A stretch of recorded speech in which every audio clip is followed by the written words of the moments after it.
May I get your attention please, ladies and gentlemen. 글로벌한 6인의 배터리더스가 알려드립니다. 생태계 교란종과 피해자 멸종위기종. 아름다운 지구, 그러나 기후위기로 인해 발생한 생태계 교란종이 세계 여러 지역의 생태계를 파괴하고 있습니다. 이와 반대로 멸종위기종 동물들은 기후변화로 사라질 위기에 놓여있는 상황인데요. 먼저 한국과 북미 지역의 침입 교란종을 알아볼까요? 주요 서식지가 동남아인 열대보석 곤충.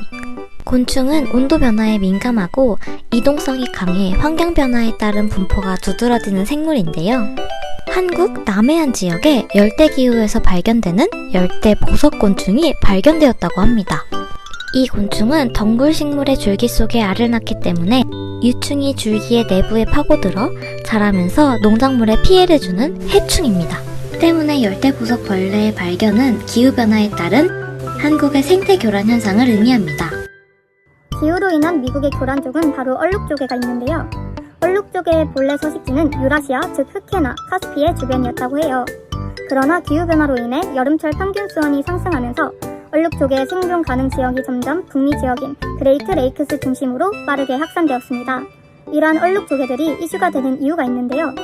가뭄, 폭우 패턴의 변화로 수육 환경이 변동되어 토착종은 적응이 어려우나 침입 외래종인 얼룩조개의 생존 가능성이 높아졌고 이로 인한 수질 문제가 심각해졌기 때문입니다. 또한 기후변화가 얼룩조개 및 유사담수 침입 해류의 확산 가능성을 증가시킬 수 있다고 미국 내 수자원 관리 보고서에서는 경고하고 있답니다. 아름다운 자연과 풍부한 생물 다양성을 보유한 인도네시아. 그러나 최근 들어 과도한 밀림 개발과 환경 파괴로 인해 기후변화가 심각하게 나타나고 있습니다. 대표적인 예시로 기온 상승으로 수면이 높아지며 수도 자카르타 북부가 물에 잠기기 시작한 일이 있는데요. 이는 비단 사람만의 문제가 아닙니다. 기후변화로 인해 정글 속의 다양한 생물들 또한 설 자리에 이동하고 있습니다. 그 대표적인 동물이 바로 오랑우탄인데요. 오랑우탄, 어딘가 묘하게 사람같이 생긴 이 녀석들은 사실 인디어로 숲의 사람이라는 뜻입니다. 오랑우탄은 주로 인도네시아 보르네오와 수마트라에 서식합니다. 이들은 300년 전 데니엘 비크웬의 탐험일지의 처음 기록에 등장하는데요. 봐줄만한 얼굴로 몇몇 사람보다 잘생겼다는 재미있는 묘사를 받은 동물이기도 합니다. 하지만 현재 오랑우탄은 심각한 멸종위기에 처해 있습니다. 지난 20년간 오랑우탄 서식지의 80%가 사라졌고 개체 수는 절반 이상 급감했습니다. 주된 원인은 파모일 농장 확장을 위한 무분별한 밀림 개발과 기후변화로 인한 산불 증가 때문입니다. 아름다운 해안과 풍부한 바다새의 서식지가 매력적인 영국. 그러나 이곳의 대표적인 바다새인 바다오리가 지금 심각한 위협에 직면해 있습니다. 바다오리는 여름에 절벽에서 번식하고 바다에서 먹이를 구해 새끼를 키웁니다. 그러나 먹이 부족과 폭풍 증가로 새끼 생존율이 급감하고 있습니다.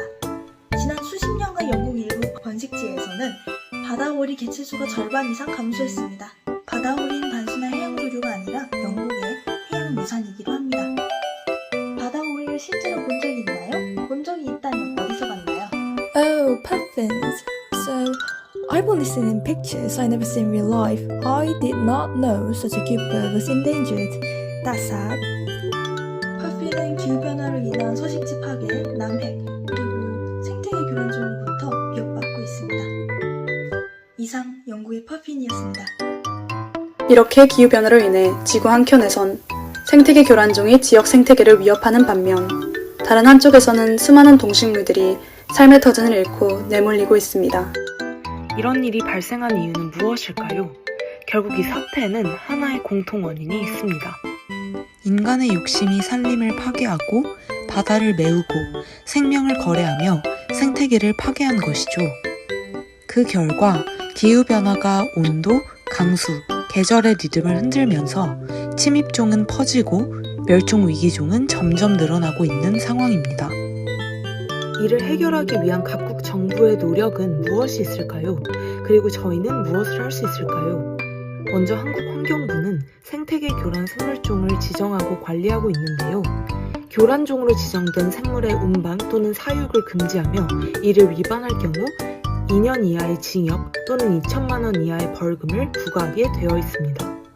또한 국립산림과학원은 세계 생물 다양성의 날을 맞이해 외래 침입종 대응 세미나를 개최하여 생태계 교란종 현황 및 피해 사례에 대해 논의하기도 했습니다. 영국 정부는 Scottish Biodiversity Strategy to 2045에 의거하여 트러스트와 협력하여 개체수를 트래킹합니다.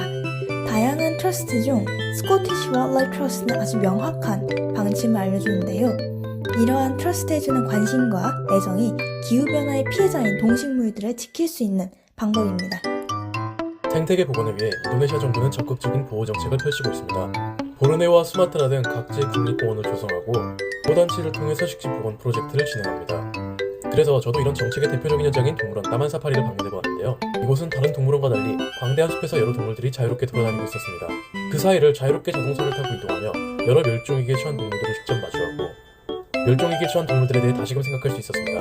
특히 오랑우탄은 실제로 보니 묘하게 사람 같아서 더 신기하고 재미있었습니다. 이렇듯 각국 정부가 환경 보호를 위해 다양한 노력을 한다는 것을 파악할 수 있었습니다. 그렇다면 멸종 위기와 생태계 교란을 막기 위해 우리가 할 수 있는 일은 무엇이 있을까요? 우선은 일회용품 사용 제한, 올바른 분리수거 등 일상생활에서 쉽게 할 수 있는 실천으로 환경오염과 기후변화를 막을 수 있겠습니다. 그 밖에도 보다 근본적으로 친환경 제품, 착한 상품 등을 구매하여 지속가능한 소비 습관을 실천하고 환경을 보호하는 것도 중요한데요. 하나의 예시로 팜오일이 들어간 제품을 구매할 때 RSPO 또는 NDPE 인증 제품을 선택해주세요. 여러분의 작은 선택이 환경오염을 막는 큰 힘이 됩니다. 기업의 책임있는 생산, 정부의 강력한 보호 정책, 그리고 소비자들의 지속가능한 선택이 하나가 될 때 모두가 공존하는 미래를 만들 수 있습니다.